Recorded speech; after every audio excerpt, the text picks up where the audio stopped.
योगः कर्मसु कौशलम, और इस कौशल में पारंगत योगाचार्य आदरणीय धनंजय कुमार जी का परिचय देना मैं अपना सौभाग्य समझती हूँ। विश्व बैंक से सेवानिवृत्त मास्टर योग शिक्षक और चिकित्सक, लेखक, कवि, नाटककार, सार्वजनिक वक्ता, सामाजिक उद्यमी, सांस्कृतिक कार्यकर्ता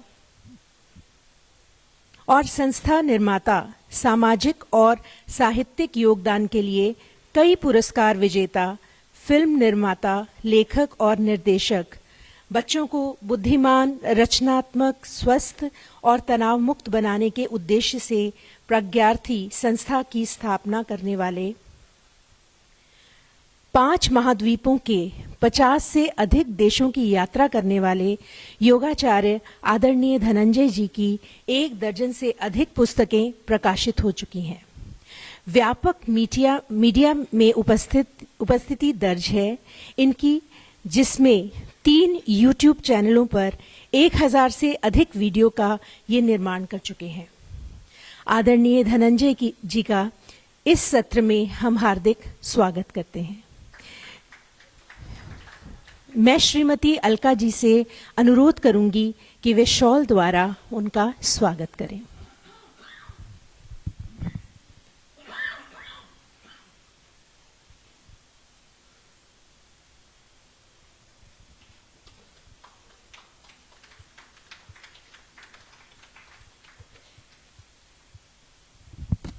धन्यवाद अलका जी। सबको नमस्कार, प्रणाम। आज मैं सोच रहा था कि मेरे पास कहने के लिए कुछ है कि नहीं, तो एक प्रयोग मन में आया कि वो देखते हैं कैसे होता है। उसके लिए हम थोड़ी अपनी मानसिकता में बदलाव ला सकते हैं। अगर ला पाए तो एक बहुत बड़ी उपलब्धि होती है अपने आप में। तो अभी एक इंटरव्यू में सुधा ढींगरा ने ये सवाल पूछा था मैंने, तो उसका मेरे मन में जो आया वो मैं संक्षिप्त में बताता हूँ, उसके बाद एक प्रयोग करता हूँ आपके सामने। उन्होंने कहा था कि ये कविता, कहानी, गजल वगैरह कहाँ से आती है?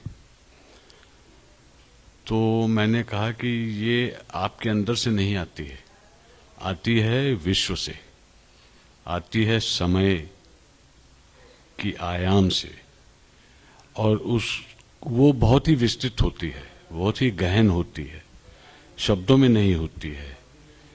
एक कंपन सी आपको महसूस होती है कि कुछ हो रहा है। वहां से, आकाश से, खुले आसमान से उतर के वो छटपटाती हुई आपके मन तक आती है। अब आप उसके बारे में विचार करते हैं। विचार करते हैं तो सबकी मानसिकता अलग है, तो वही भावना, वही एहसास अलग अलग व्यक्ति में अलग अलग होगा।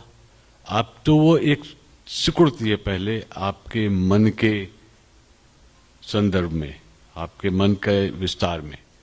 उसके बाद मन में तो आ गई बात, अब वो भाषा में कैसे उतरे?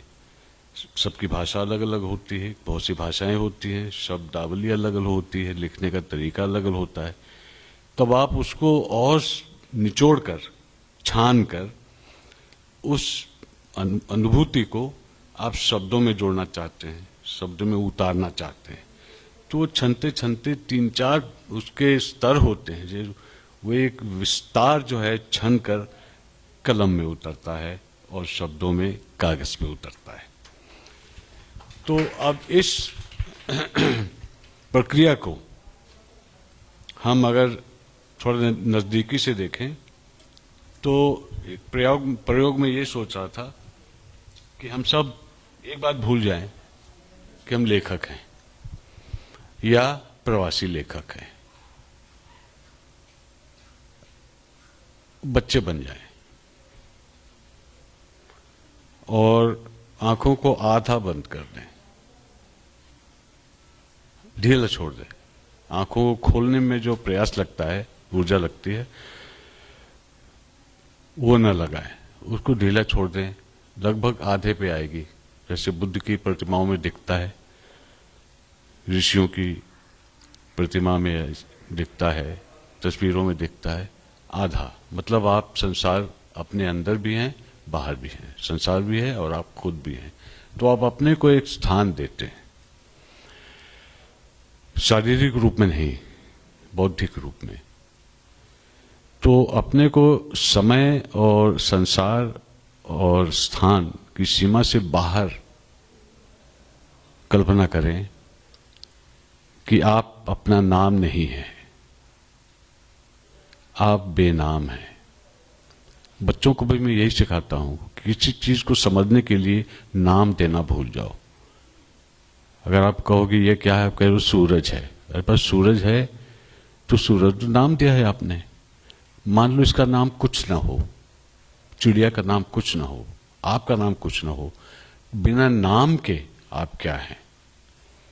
एक छोटी बच्ची ने कहा था, जान पहचान की मेरी 5 साल की, उससे पूछा अगर तुम्हारा नाम ना होता तो तुम क्या होती। वो सोच के कहती है मैं कुछ नहीं होती, मैं जीरो होती। तो जीरो तक पहुंचे, क्योंकि उसमें आपके मान्यताएं, परंपराएं, समाज, संघर्ष, ये सब ना हो। आप शांत दिल हो, खुली मानसिकता हो और मन से भी परे जाएं। आप कुछ सोचते हैं, कुछ विचार आते हैं तो पूछें बच्चे की तरह, ये विचार कहां से आते हैं? मैंने तो नहीं सोचा था, कोई सोच रहा है मेरी तरफ से। मतलब आप किसी के कंट्रोल में आ गए, आपके विचार मुक्त स्वतंत्र नहीं है। तो आप सोचें कि अब हम हैं तो हम किसी की अभिव्यक्ति हैं, हमने अपनी रचना खुद नहीं की और ये भी नहीं जानता कि मेरी रचना किसने की। बस मैं आ गया तो मुझे मेरे माध्यम से कुछ कहा जाना है, कोई कुछ कहने की कोशिश कर रहा है, कुछ अभिव्यक्ति होने वाली है। मुझसे क्या अभिव्यक्ति हो सकती है? तो अभिव्यक्ति के लिए हम पहले भौतिक संसार से, समाज से दूर हो जाएं, क्योंकि हम जितना विस्तार में जाना चाहते हैं, जिसको अनादि अनंत सर्वत्र, हम ब्रह्मलीन हो जाना चाहते हैं। अब वो एक क्रिया नहीं है, हम हैं, हम अपने आप को उससे दूर कर लेते हैं, तब ये प्यास जगती है कि हम फिर से वहां जाएं। तो इस तरह के खुले मन से आप देखें कि आप गहराई ढूंढ रहे हैं, विविधता नहीं ढूंढ रहे हैं।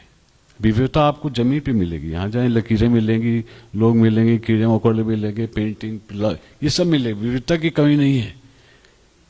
सांख्य दर्शन उसको दर्शन दिखाता है कि विविधता कैसे बनती। हम वेदांत की ओर अगर जाएं तो सब कुछ एक से अनेक बना है, अनेक से एक नहीं बना है।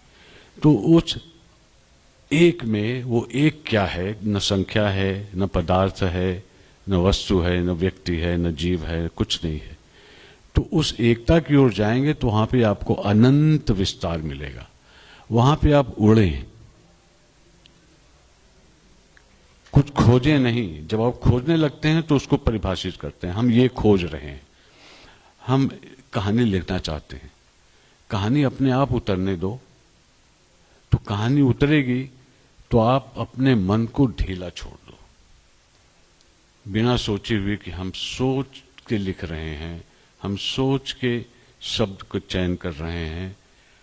कहानी को उतर जाने दो, उसका अनुभव करो। तो जिस तरह आपका अनुभव अभिव्यक्ति में बदलता है, आप पहचानेंगे कि आप किसकी अभिव्यक्ति हैं।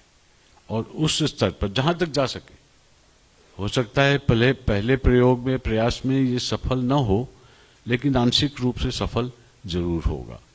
तो धीरे धीरे इस दिशा में जाएं तो आप जो बन सकते हैं वो बन जाएंगे, बिना प्रयास के। लेखक हो, दार्शनिक हो, एक अच्छा व्यक्ति हो, समाज सुधारक हो। समाज अपने आप को कभी नहीं सुधारता, समाज नहीं सुधारता अपने आप को, अपनी गलतियां खामियां भी नहीं जानता। कोई एक दो मेरा फॉर्मूला है 1% ऑफ 1% ऑफ पॉपुलेशन, उससे भी कम। 140 करोड़ हैं तो उसमें 140 अगर आ जाएं वो समाज को बदल सकते हैं, 10 करोड़ नहीं बदलेंगे। तो इस तरह के विचार या विचारहीनता, विचार को आप न चुने, विचार आपको चुने। तो इन शब्दों से मैं विश्राम करता हूं, और आपके मन में कुछ भावना, कुछ प्रश्न जगे तो उस पर चर्चा हो सकती है। धन्यवाद।